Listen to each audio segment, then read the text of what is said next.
Hello বন্ধুরা, প্রভাতের টুকিটাকি রান্নাঘরে আপনাদেরকে স্বাগত। তো আজকে আমি রান্না করতে চলে এলাম সরিষা তেলে ডিম ঝাল। তার জন্য যা যা লাগছে, আমি ডিমগুলো লবণ হলুদ মাখিয়ে রেখেছি।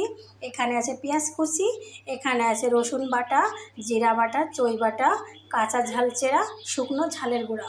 তো প্রথমে আমি ডিমগুলো সুন্দর করে ভেজে নেব, একটু কড়া করে ভাজতে হবে। তার জন্য আমি উনুনে কড়াইও দিয়ে দিয়েছি, সরিষার তেলও দিয়ে দিয়েছি। ভালো করে গরম হলে তারপরে ডিমগুলো ভেজে নেব। ডিমগুলো একটু ভালো করে কড়া করে ভেজে নিতে হবে। তো আমার ডিমগুলো এই যে ভাজা হয়ে গেছে, এবার আমি তুলে নেব। এই যে ডিমগুলো আমি এভাবে ভেজে নিয়েছি। এবার দিয়ে দেবো গোটা জিরা, একটু তেজপাতা, দিব পেঁয়াজ কুচি। পেঁয়াজটা সামান্য একটু ভেজে নিতে হবে। এবার দিয়ে দিব